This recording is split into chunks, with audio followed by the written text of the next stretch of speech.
Le dossier Boukangalonzo est né parce que j'ai refusé d'intégrer l'Union sacrée. Dans son allocution publiée sur le compte X de son parti LGD, Augustin Matata dénonce ce qu'il appelle un abus du pouvoir et une instrumentalisation de la justice à son encontre. Récemment, le président fédéral du LGD Sud Kivu, Nicolas Kialangaliloa, publiait un communiqué dans lequel il dénonçait le fait que le pouvoir en place serait en train de vouloir forcer Mapon à intégrer son gouvernement d'union nationale. Ce que Matata Ponyo confirme dans sa récente apparition sur Internet. Mes chers compatriotes, vous avez été surpris, comme moi, par l'extrait des rôles de la Cour constitutionnelle, m'invitant de nouveau à comparaître devant elle sur l'affaire Boukangalonzo, alors que tous les Congolais pensaient que ces dossiers étaient classés sans suite. Comme vous pouvez vous l'imaginer, ces dossiers, plutôt politique que judiciaire, réapparaît comme un sphinx chaque fois que les pouvoirs politiques initient une action en sa faveur pour ratisser l'arche.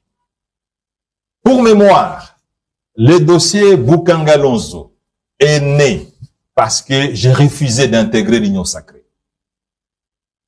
Il a été réactivé pour m'empêcher de créer mon parti politique, les LGD.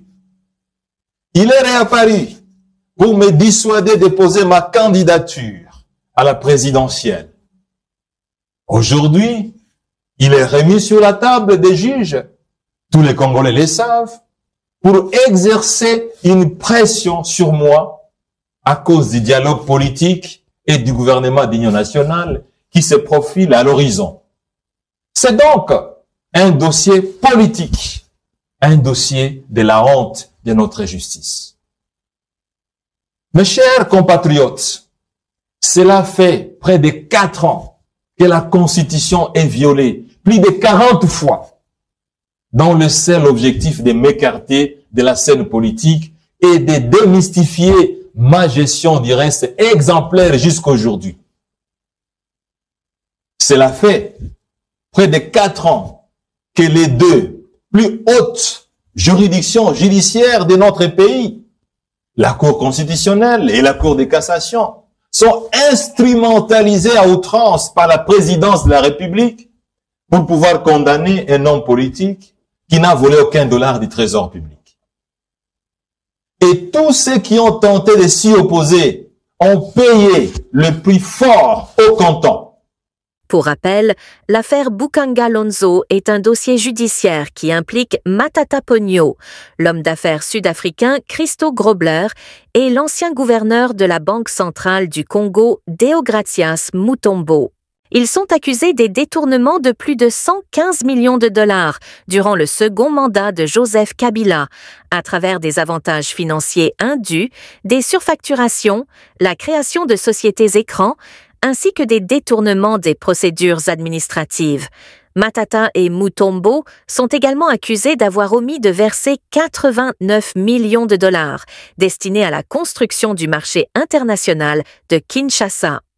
Mes chers compatriotes, comme vous le savez, je n'ai jamais volé un dollar du trésor public, que ce soit au BCECO, au ministère des Finances ou à la primature. Je suis donc poursuivi pour avoir bien géré les affaires de l'État. Matata Ponyo se dit innocent et victime d'un acharnement politique qu'il décrit comme honteux. Il dénonce le fait que les proches du président de la République aient détourné des millions de dollars sans pourtant être inquiétés par la justice. Selon lui, le seul délit qu'il a véritablement commis est d'avoir géré le bien public de manière exemplaire. Que la justice s'occupe des responsables politiques de l'Union sacrée, dont certains proches de la présidence qui ont détourné des dizaines, voire des centaines de millions de dollars américains et qui s'en félicitent allègrement.